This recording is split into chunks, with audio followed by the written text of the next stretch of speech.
the United States. How did the What did Congress do in 1876? How did the president handle it? What did Congress do in 1876?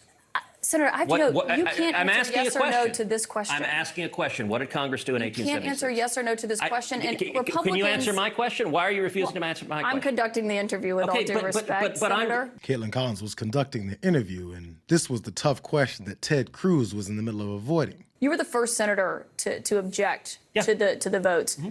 In 2024, will you certify the election results? Do you plan to object, or will you accept the results regardless of who wins the election? So, Kaitlin, I got to say, I think that's actually a ridiculous question. It's a yes or no question, though. No, it's not. Let me explain why it's a ridiculous question. It's not a question. Have you ever asked a Democrat that? Of course. What Democrat? But what Democrats? Hold on a second. What Democrats challenge it? What Democrats? I know. I've been down this road many times. But no Democrat. You cannot compare the two situations. We have talked about that. We've seen the audio of that when they protested on the Senate floor. Hold on a second. But has you ever had a sitting president who refused to facilitate the peaceful transition of power, refused to acknowledge that his successor won the presidency? So, we did have a peaceful transfer of power. I was there on January 20th. I was there on the swearing in. Barely. Now, in order not to say whether or not he'll accept the results of another fair election, after tons of court challenges that were both shot down and retracted by Trump's attorneys, Ted's trying to rewrite history and call January 6th a peaceful transition. That was his A answer. Let's see what B is. B, if you look at in 2000, Democrats went to the Senate, or 2001, Democrats went to the Senate floor and objected to George W. Bush. In 2004, they went and objected. And what did the president do? In 2016, Democrats went and objected to Donald Trump. And so... Look, and what happened in 2016? Because I remember a guy named Joe Biden was vice president, and he went to the Senate floor and certified the votes. I think MAGA subordinates forget that since they've been pushing this lie for damn near 4 years, people like Kaitlin Collins have seen and heard every angle of their excuse for sacrificing themselves to please Donald Trump's ego. The half-truth of claiming Democrats challenge election results purposefully leaves out the fact that after their challenges were heard and adjudicated, there wasn't a Democratic-led rally in D.C. that resulted in a bunch of Democrats attacking the country.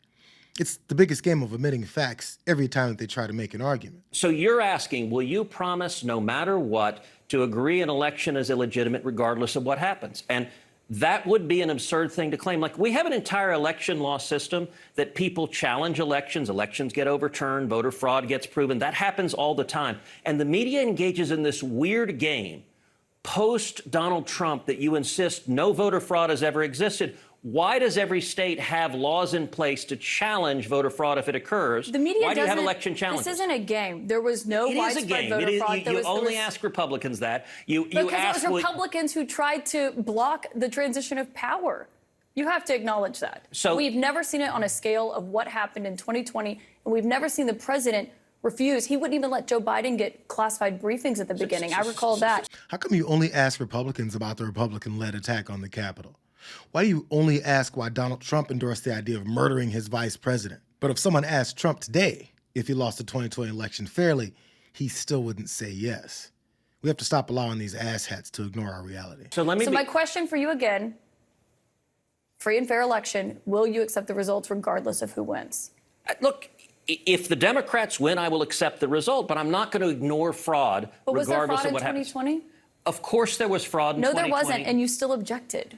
You know for a fact there was zero voter fraud. Really? What's your basis for that? Show me your evidence. We've spoken with Governor Kemp. They did 3 hand recounts in the state of Georgia. The director of CISA said that it was the safest, most legitimate election in the United States history. But you're saying zero voter fraud occurred. That's what you just said. Nothing that would have changed the outcome of that election. Okay, but that's a different statement. But no, it's not. Because yes, it is. You said there was no voter fraud. There was no voter fraud that would have changed the outcome of the election, and you know that, Senator. Notice how Cruz didn't acknowledge that Collins answered his question on how she knows there wasn't fraud to change the outcome of the election in 2020.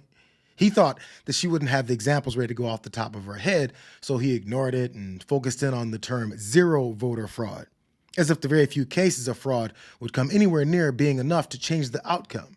So is Cruz arguing like this to make sure that the minimal cases of fraud, many of which have been discovered to have been carried out by Republicans, by the way, does he want to make sure that those are eliminated before he'll answer if he'll continue to lie to Americans about the 2020 election? It doesn't really matter. He was there to push MAGA lies, but he didn't realize that we've already heard them over and over and over again. It was the media. It was CNN that relentlessly pushed that propaganda. And by the way, what never propaganda? holds. That there was no widespread fraud in the election? That voter fraud doesn't exist, and anyone who says it does is wearing a tinfoil hat. That is propaganda. And by the way, you never ask Hillary Clinton this. You never ask Stacey Abrams this. You never ask Al Gore this. With all due respect, and every Senator, one of them said the Republicans who won were illegitimate. I haven't had any of them on my show. We'll talk to them, but I don't remember there being a president who was refusing to turn over the transition of power and facilitate in it. And Trump didn't either. Joe Biden became president. My question was on 2024. You did not answer it. Let me say a final point for you. You said they time. haven't come. Thank you very much, Senator Ted Cruz. My opponent, Colin Allred, hasn't either. He ought to come to your show. Senator Ted Cruz, no answer to that question. Thank you very much.